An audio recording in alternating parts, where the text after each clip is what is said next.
जय श्री कृष्णा दोस्तों। फाल्गुन मास के कृष्ण पक्ष की एकादशी को विजया एकादशी कहा जाता है। ये एकादशी केवल व्रत नहीं बल्कि असफलता को सफलता में बदलने वाली तिथि मानी जाती है। शास्त्रों में कहा गया है, विजया एकादशी व्रत करने से मनुष्य को हर कार्य में विजय प्राप्त होती है। ये वही एकादशी है जिसके प्रभाव से भगवान श्री राम ने लंका पर विजय प्राप्त की थी। लंका जाने से पहले समुद्र के किनारे खड़े भगवान श्री राम के मन में एक प्रश्न उठा। अत्यंत विशाल समुद्र, अनगिनत वानर सेना और दूसरी ओर रावण की महाशक्ति, क्या केवल बल से विजय संभव है? श्री राम जानते थे, जहाँ धर्म का प्रश्न हो वहाँ भगवान की कृपा अवश्य होती है। समुद्र तट पर रात्रि का समय था। लहरों की गर्जना, चंद्रमा की शीतल रोशनी और चिंतित वानर सेना। हनुमान जी मौन थे। लक्ष्मण जी श्री राम के मुख की ओर देख रहे थे। सबके मन में एक ही प्रश्न था, समुद्र कैसे पार होगा? उसी समय वहां ऋषि का आगमन हुआ। उनके तेज से वातावरण पवित्र हो गया। श्री राम ने उन्हें दंडवत प्रणाम किया और कहा, मुनिवर, हम धर्म युद्ध के लिए लंका जा रहे हैं, परंतु मार्ग में बाधा है। कृपा कर कोई ऐसा उपाय बताइए जिससे हमें विजय प्राप्त हो। महर्षि ने गूढ़ स्वर में कहा, हे राम, फाल्गुन मास की कृष्ण पक्ष की विजया एकादशी आ रही है। यदि आप और आपकी सेना इस व्रत को विधि विधान से करें तो न केवल समुद्र पार होगा बल्कि युद्ध में भी आपकी विजय निश्चित है। श्री राम ने विनम्रता से पूछा, मुनिवर, कृपा इस व्रत की विधि और महिमा विस्तार से बताइए। ऋषि बोले, दसवीं की रात्रि से संयम रखना, एकादशी के दिन उपवास करना और भगवान विष्णु का पूजन कर मन में ओम नमो भगवते वासुदेवाय का जाप करना और रात्रि को जागरण करना।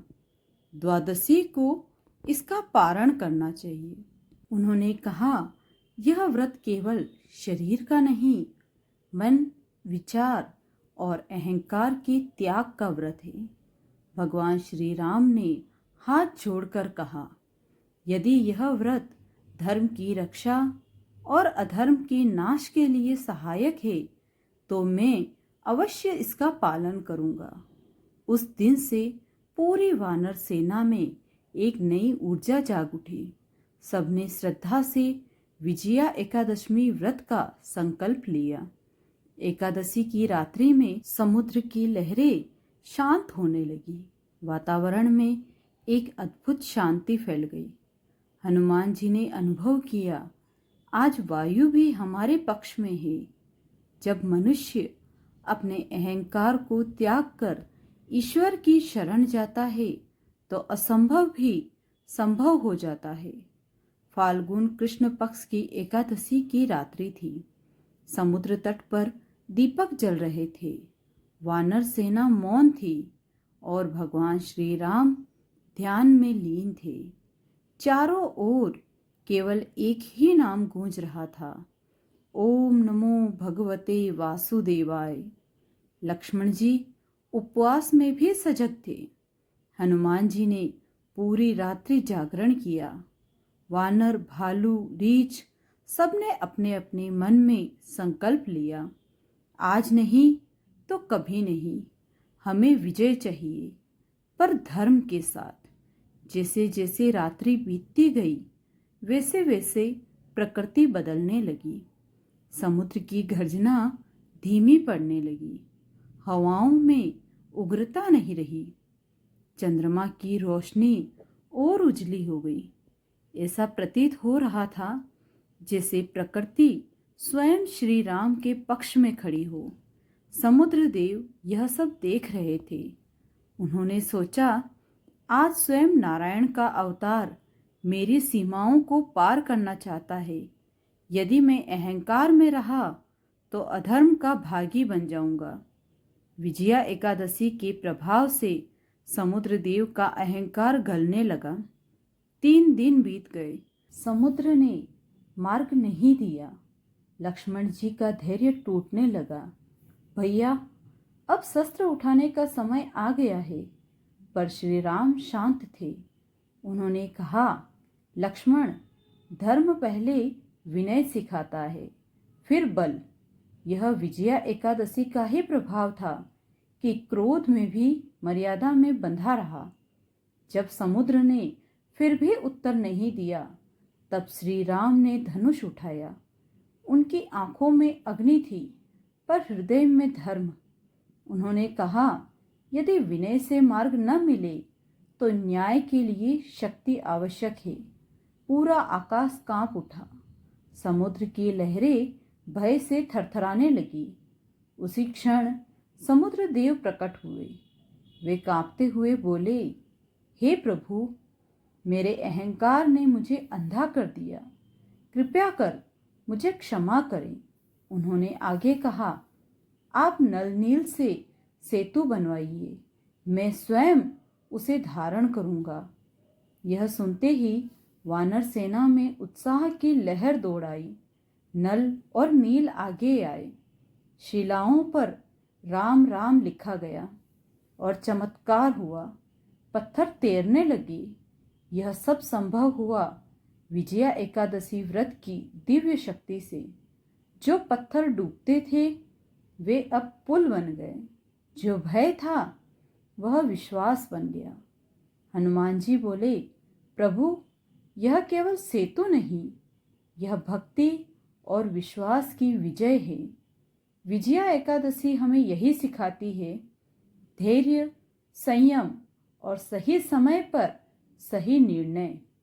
जो मनुष्य इस व्रत को करता है उसके जीवन के समुद्र भी रास्ता दे देते हैं। राम सेतु का निर्माण हुआ। वानर सेना ने जय श्री राम का घोष किया। समुद्र पार करने से पहले भगवान श्री राम ने सबको संबोधित किया। यह केवल हमारी शक्ति से नहीं, बल्कि धर्म, संयम और विजया एकादशी व्रत की कृपा से संभव हुई है। वानर सेना ने श्रद्धा से शीश झुका दिया। लंका नगरी में रावण को जब यह समाचार मिला तो वह हंसा। एक व्रत और कुछ वानर मेरा क्या बिगाड़ लेंगे? पर वह नहीं जानता था कि ईश्वर का व्रत अहंकार को चूर चूर कर देता है। युद्ध आरंभ हुआ। एक एक करके रावण की वीर पराक्रमी योद्धा गिरने लगे। रावण की सेना बलशाली थी, पर श्री राम की सेना के पास धर्म था, मर्यादा थी और विजया एकादशी का पुण्य था। यह वही पुण्य था जो हनुमान जी को अजय बनाता था, जो लक्ष्मण जी को हर संकट से उबारता था। अंततः वह दिन आया जब रावण स्वयं रणभूमि में उतरा। अहंकार से भरा रावण बोला, राम, आज तेरा अंत निश्चित है। श्री राम शांत थे। उनके मुख पर क्रोध नहीं, केवल धर्म की गंभीरता थी। उन्होंने मन ही मन भगवान विष्णु का स्मरण किया।